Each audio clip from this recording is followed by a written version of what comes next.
The following video is one in a series on spiritual resilience training, a non-religious view of personal values and their dynamics with others. The contents reflect a variety of principles and practices of systems theory and relational counseling for team building and family resilience. Although the series is intended to support Army Corps values, each video also encourages the viewer to reflect on their current prominent values in specific situations and to consider what values may be more appropriate to means and results that are honorable and helpful with others. Chaplain Dillard initiates creating and posting these videos.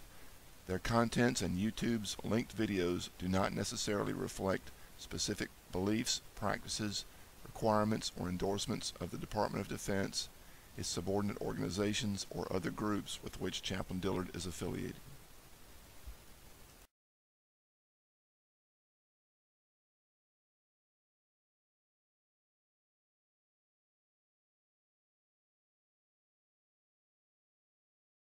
Three of the most basic and helpful tools that I've found are observation, reflection, and connection. I want to define all three of those very briefly for you, and I'll show you how they work together.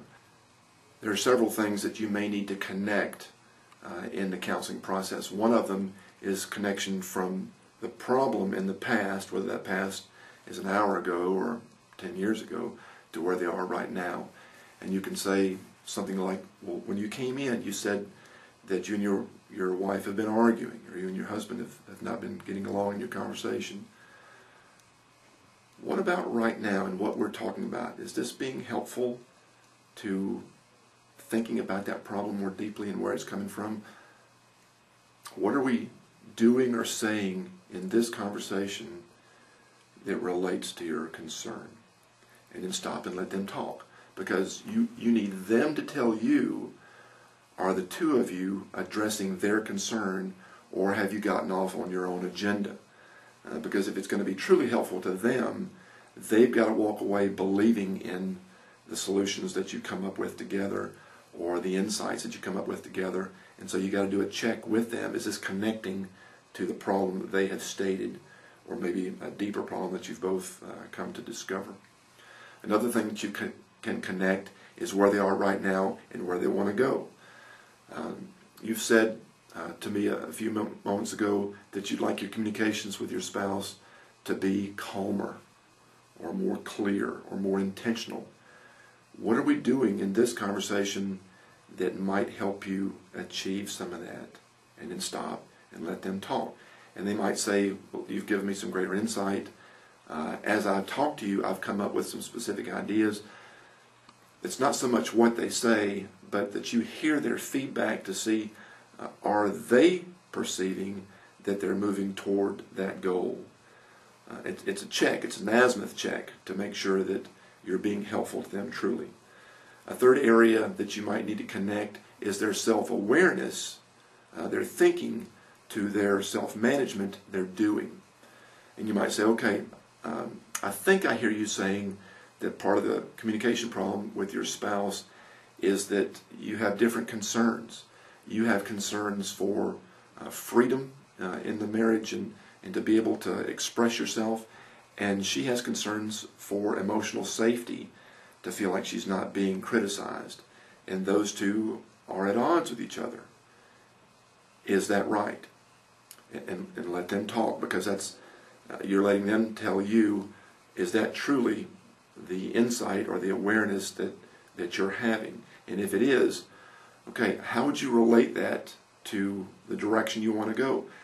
Do you want to go for your concern, or your goal, or her goal, or some blend of both? But let them decide, let them talk about that. You're just helping them to connect their awareness to their action, their self-awareness to their self-management or their leadership. Because whatever they walk away with need to be things that they believe in, otherwise they're not going to follow up with it. Does that make sense? And then connection is connecting those two, what their body is doing and what they are verbally saying. Whether those are the same things, you can see their body getting kind of tense and mad, and they say something that reflects anger, or that illustrates anger, or there's a real disconnect that they're tensing up, but they're saying it's going to be okay, it's going to be okay.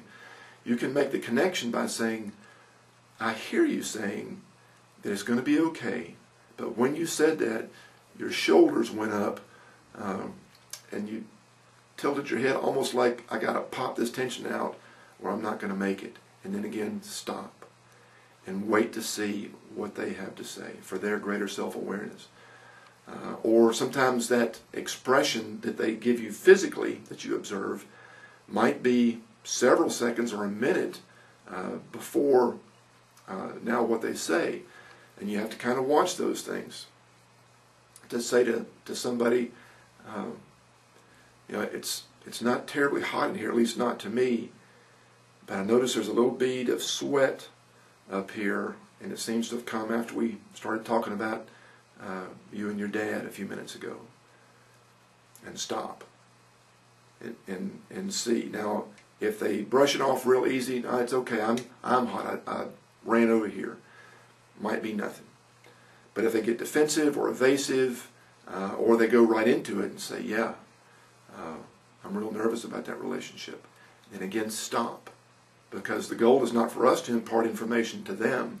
The goal is for them to understand themselves better. So to observe, to reflect, and to connect those observations and reflections. And the reflections and observations should be brief, and they should be something emotional. Because the emotion, again, if you've seen the other videos, emotion is a physical manifestation of what our heart desires or what our brain believes, or both. So you can see in the body, you can hear in the voice, you can see it on the face, what they currently value or they believe, even though they may not know it themselves. So by reflecting those things, by connecting or asking them to help to connect them, you're helping them get beyond the topic of discussion, the data that they want to talk about, the facts, down to what it means to them, so they can make different choices. So I hope that's helpful to you. Observations, reflections, and connections. See you next time. At the release date of this video, I am stationed with Research, Development, and Engineering Command, RDECOM, at Aberdeen Proving Ground, Maryland. Because the majority of our personnel are in this area, I spend most of my time here. I do, however, travel to our distant units based on command priorities and budget. I place these videos on YouTube for broad visibility to Army personnel and their families, but I hope the videos will be helpful to others too. If you are assigned to RDECOM and want to request specific topics by video, training on site or by VTC, or confidential counseling on site or by secure webcam, you can contact me at jeffrey.d.dillard.mil@mail.mil.